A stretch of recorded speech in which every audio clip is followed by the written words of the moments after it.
ಎಲ್ಲರಿಗೂ ನಮಸ್ಕಾರ. ಆರಾಮದಿರಿ ಅವ್ವ? ಎಲ್ಲ ಹೆಣ್ಣು ಬಳಗನ ಜಾಸ್ತಿ ಅದ. ನಾನು ಇಲ್ಲೇ ಕಾರ್ಯಕ್ರಮಕ್ಕೆ ಬಂದೀನಿ ರೀ. ಅಣ್ಣ ಯಾವ್ರದ? ಆಲ್ಗೂರು ಆರಿಸಿ ಕಾರ್ಯಕ್ರಮಕ್ಕೆ ಬಂದೀವಿ. ಅಜ್ಜಾರು ಫೋನ್ ಮಾಡಿ ಇಲ್ಲೇ ಬಂದಿಪ್ಪ ನಮ್ಮ ಮಠಕ್ಕೆ ಆಶೀರ್ವಾದ ತೊಗೊಂಡು ಹೋಗ್ರಿ ಅಂತಂದ್ರು. ಅಜ್ಜಾರ ಮಾತು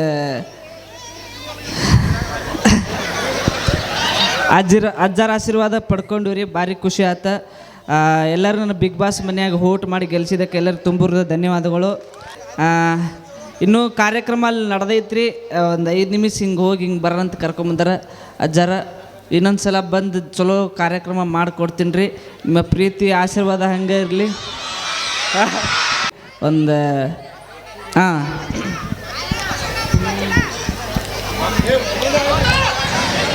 ಕೇಳೋ ಜಾಣ ಶಿವ ಧ್ಯಾನ ಮಾಡಣ್ಣ, ನಿನ್ನೊಳಗ ನೀನು ತಿಳಿದ ನೋಡಣ್ಣ, ನಿನ್ನೊಳಗ ನೀನು ತಿಳಿದ ನೋಡಣ್ಣ. ಕಾಶಿ ಯಾತ್ರೆಯ ಚೆನ್ನಾಗಿ ಮಾಡೋ,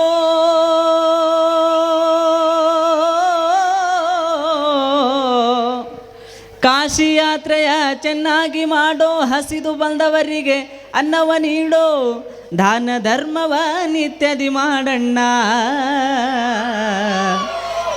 ಹಿಂಗೆ ಬಾಯಿ ಮಾಡಿದ್ರೆ ನನ್ನ ಹಾಡು ಹೆಂಗೆ ಕೇಳ್ತವಣ್ಣ. ಕೇಳೋ ಜಾಣ ಶಿವ ಧ್ಯಾನ ಮಾಡಣ್ಣ, ನಿನ್ನೊಳಗ ನೀನು ತಿಳಿದ ನೋಡಣ್ಣ, ನಿನ್ನೊಳಗ ನೀನು ತಿಳಿದ ನೋಡಣ್ಣ. ಸ್ವಖವ ಸುಟ್ಟು ಬೂದಿಯ ಮಾಡೋ,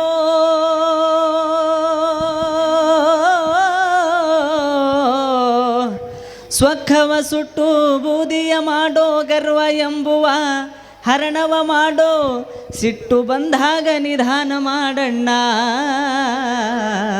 ನಿನ್ನೊಳಗ ನೀನು ತಿಳಿದ ನೋಡಣ್ಣ, ನಿನ್ನೊಳಗ ನೀನು ತಿಳಿದ ನೋಡಣ್ಣ. ಕೇಳೋ ಜಾಣ ಶಿವ ಧ್ಯಾನ ಮಾಡಣ್ಣ, ನಿನ್ನೊಳಗ ನೀನು ತಿಳಿದ ನೋಡಣ್ಣ, ನಿನ್ನೊಳಗ ನೀನು ತಿಳಿದ ನೋಡಣ್ಣ. ತಂದೆ ತಾಯಿಯ ಸೇವೆಯ ಮಾಡೋ,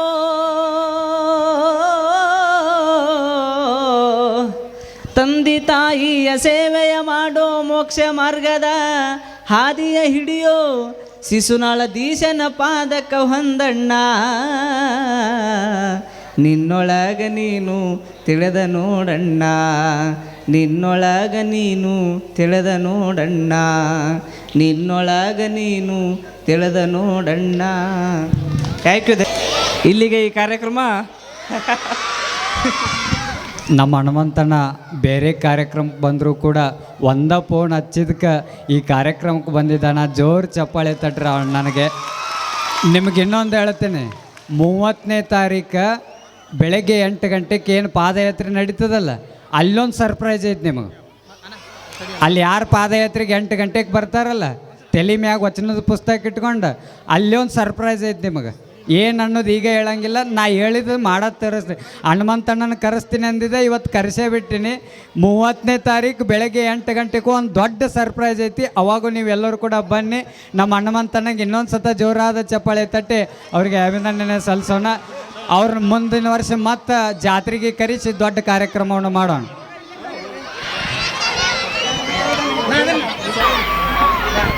ಹಲೋ, ನಾವು ನೀವೆಲ್ಲರೂ ಬಿಗ್ ಬಾಸ್ ಖ್ಯಾತಿಯ ಹನುಮಂತನನ್ನು ನಿಜವಾಗ್ಲೂ ಒಂದು ಸಂವಿಧಾನದ ವಿಚಾರಗಳು ಎತ್ತಿಡಿಬೋದು.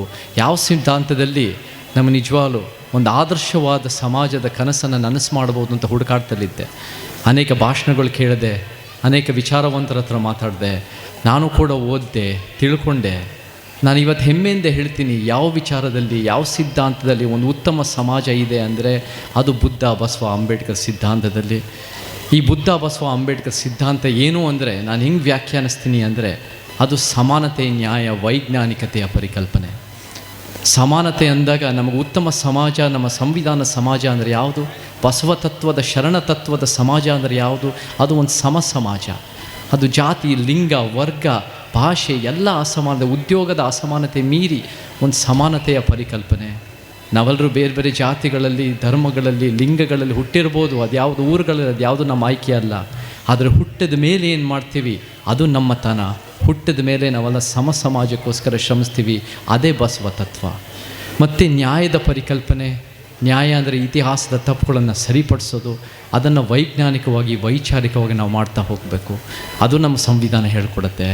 ಅದು ಬಸವ ತತ್ವ ಹೇಳ್ಕೊಡುತ್ತೆ. ನನಗೆ ಭಾಳ ಇಷ್ಟವಾದ ಒಂದು ಕತೆ ಇದೆ, ಶರಣರದ ಒಂದು ಕತೆ. ಅದು ಒಂದು ಬಹುಶಃ ಒಂದು 15ನೇ ಶತಮಾನದ ಕತೆ, 12ನೇ ಶತಮಾನವೂ ಇರ್ಬೋದು. ಅದೇ ವಿಶೇಷ. ಒಂದು ಕಥೆಯಲ್ಲಿ ಹಳೆ ಮೈಸೂರಿನಲ್ಲಿ ಮಂಟೇಸ್ವಾಮಿ ಅನ್ನೋ ಒಂದು ಸಾಂಸ್ಕೃತಿಕ ನಾಯಕ ಇದ್ದಾರೆ. ಆ ಮಂಟೇಸ್ವಾಮಿಯವರು ಅವತ್ತಿನ ದಿನ ಮಾದಿಗ ಸಮುದಾಯದಿಂದ ಬರ್ತಾರೆ. ಅವರು ಅವತ್ತು ಒಂದು ಹೆಂಡದ ಬಾಟಲ್ ಇಟ್ಟು ಒಂದು ಕರು ಅನ್ನೋದು ಹೆಗಲ ಮೇಲೆ ಇಟ್ಟಿದ್ರು. ಅವರು ಕಲ್ಯಾಣದ ಬಾಗಿಲ ಹತ್ರ ಬರ್ತಾರೆ. ಕಲ್ಯಾಣದ ಬಾಗಿಲ ಹತ್ರ ಬಂದಾಗ ಬಸವಣ್ಣವ್ರನ್ನ ಭೇಟಿ ಮಾಡಬೇಕು ಅಂತ ಬರ್ತಾರೆ. ಬಂದಾಗ ಅಲ್ಲಿರೋ ಶರಣರು, ಅಯ್ಯೋ ನೀನು ಕೊಳಕ, ನೀನು ಏನೇನೋ ಮಾಡ್ತೀಯ, ನೀನು ಸ್ನಾನ ಮಾಡ್ಕೊಂಡಿದ್ದ, ನೀನು ಬರಬಾರ್ದು ಅಂತ ಹೇಳ್ತಾರೆ. ಆವಾಗ ಬಸವಣ್ಣವ್ರಿಗೆ ಸುದ್ದಿ ಬರುತ್ತೆ. ಬಸವಣ್ಣವ್ರು ಏನು ಹೇಳ್ತಾರೆ ಅಂದರೆ, ಅವನೇ ನಿಜವಾದ ಶರಣ, ಅವನ್ನ ಒಳಗೆ ಕರ್ಕೊಂಬನ್ನಿ ಅಂತ ಹೇಳ್ತಾರೆ. ನನಗದು ಭಾಳ ಮಾದರಿ ಆಯಿತು. ಯಾಕಂದರೆ ನಮಗೆ ಇವತ್ತಿನ ದಿನ ನಮ್ಮೂರಂದರೆ ಯಾರು? ನಮ್ಮೂರಂದರೆ ನಮ್ಮ ಜಾತಿ ಉಪಜಾತಿಯಲ್ಲಿ ಹುಟ್ಟಿರೋರಲ್ಲ. ನಮ್ಮೂರಂದರೆ ನಮ್ಮ ಧರ್ಮದಲ್ಲಿ ಹುಟ್ಟಿರೋರಲ್ಲ. ನಮ್ಮೂರಂದರೆ ನಮ್ಮ ಎಷ್ಟೋ ಸರಿ ನಮ್ಮ ರಕ್ತ ಸಂಬಂಧವನ್ನು ನಮ್ಮೂರಾಗಲ್ಲ. ನಮ್ಮೂರಂದರೆ ನಮ್ಮ ಸಿದ್ಧಾಂತದವರು, ನಮ್ಮ ಬಸವ ತತ್ವದ ಸಿದ್ಧಾಂತ ಅಂದರೆ ಸಮಾನತೆ, ನ್ಯಾಯ, ವೈಜ್ಞಾನಿಕತೆ ಅಳವಡಿಸಿರೋ ಮನುಷ್ಯರು. ಸೊ ಆ ಸಿದ್ಧಾಂತ ನಾವು ಮುಂದುವರಿಸ್ಬೇಕು. ನಮಗೆ ಕರ್ನಾಟಕದಲ್ಲಿ, ದೇಶದಲ್ಲಿ ಬಸವ ತತ್ವ ಹರಡಿಸ್ತಾ ಬರಬೇಕು. ಆ ಸಮಾಜದ ವಿಚಾರ. ನಾನು ಕೂಡ ಒಂದು ವಚನ ಹೇಳಿ ನನ್ನ ಮಾತು ಮುಗಿಸ್ತೀನಿ.